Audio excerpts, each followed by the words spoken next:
आप सबको हाथ जोड़कर मेरी नमस्ते।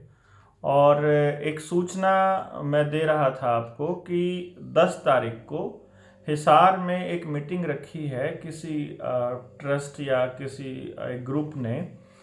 और मैं उसमें आ रहा हूँ। 10 तारीख को सुबह 11 बजे का टाइम उन लोगों ने रखा है। मैं 11 बजे से पहले ही कोशिश करूँगा पहुँचने की। और ये है विश्वकर्मा धर्मशाला, रेलवे स्टेशन के पास हिसार में वहाँ प्रोग्राम है।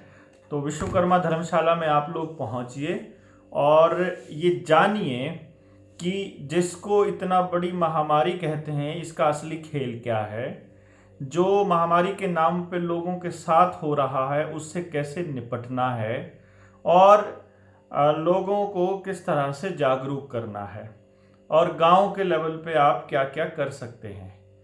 11 बजे के बाद, इस प्रोग्राम के बाद हमारा सीधा 4 बजे फिर प्रोग्राम है डाटा गांव में, जो डाटा मसूदपुर, जो पूरे के पूरे भारत में मशहूर हुआ था, जो पूरे भारत का पहला ऐसा गांव था जिसने इस षड्यंत्र के खिलाफ बिगुल बजाया था, और बिगुल बजाने के बाद पहला गांव जिसने लॉकडाउन तोड़ा था।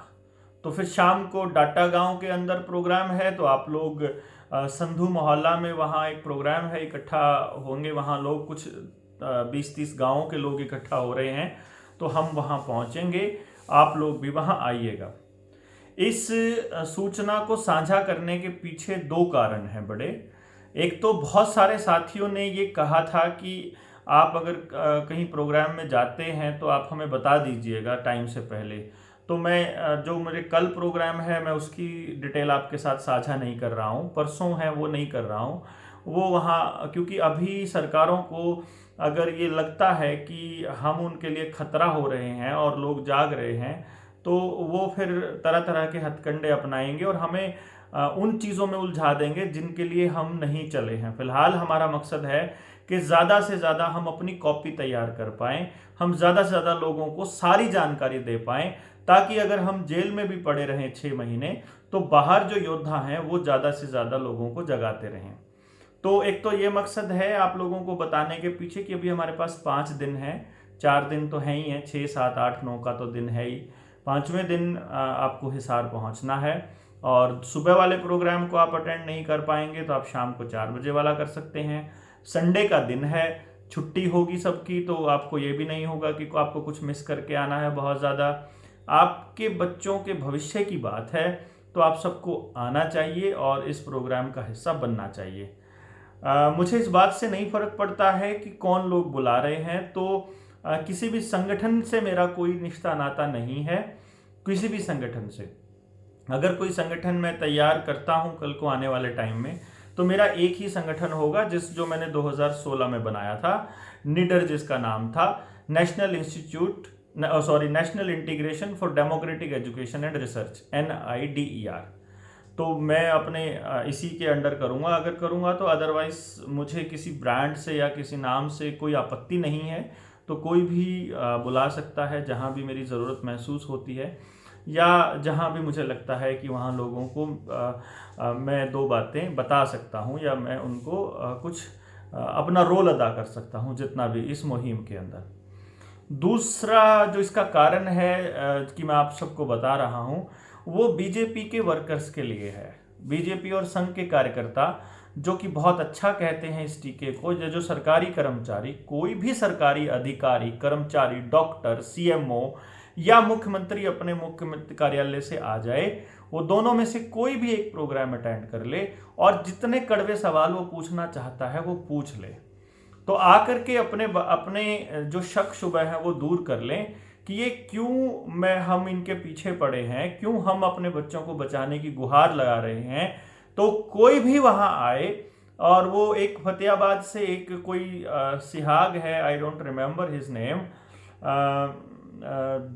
ढांगड़ पता नहीं घामड़ गांव कुछ है, उसने मेरे खिलाफ एक कंप्लेंट करी थी फतेहाबाद SP को कि मैं गलत जानकारी लोगों को दे रहा हूं और इसके अंदर कोई अफवाह फैला रहा हूं इस टीके को लेकर के। तो वो साथी भी आ सकता है और भी कोई भी आ सकता है और वो आके अपने सवाल पूछ सकता है। जितने कड़वे से कड़वे आप सवाल पूछ सकते हो वो, लेकिन बकवास नहीं करनी है सोशल मीडिया पर। आप आइए और वहाँ उसका हिस्सा बनिए और ऐसा किराए के लोगों की तरह बिहेव नहीं करना है। मेरी रिक्वेस्ट यही है, मेरा निवेदन यही है आप लोगों से कि अभी देश के अंदर वैक्सीनेशन जो है वो मैंडेटरी नहीं हुई है और कोई भी इसको मैंडेटरी करता है तो वो कानून का उल्लंघन कर रहा है, वो हमारे लोकतांत्रिक अधिकारों का हनन कर रहा है। वो लड़ाई लड़नी पड़ेगी। और दूसरा नंबर पे ये है कि अगर कोई ये कह रहा है कि हम फर्जी सर्टिफिकेट बनवा लें, तो हम लोग बिल्कुल भी आपको सलाह नहीं देंगे इसकी, क्योंकि कुछ लोग कहते हैं कि आप सब बन रहा है तो बना लीजिए। आने वाले टाइम में आपकी बॉडी भी अगर स्कैन होगी या आपकी ब्लड के अंदर वो नहीं मिलता है मटेरियल, तो फिर आपको फ्रॉजरी के अंदर ये अंदर कर सकते हैं। तो इसलिए आप उस जमात में शामिल मत होइए। सिर्फ ज़्यादा लोगों ने लगवा लिया है इसलिए आपको वो लगवाना है।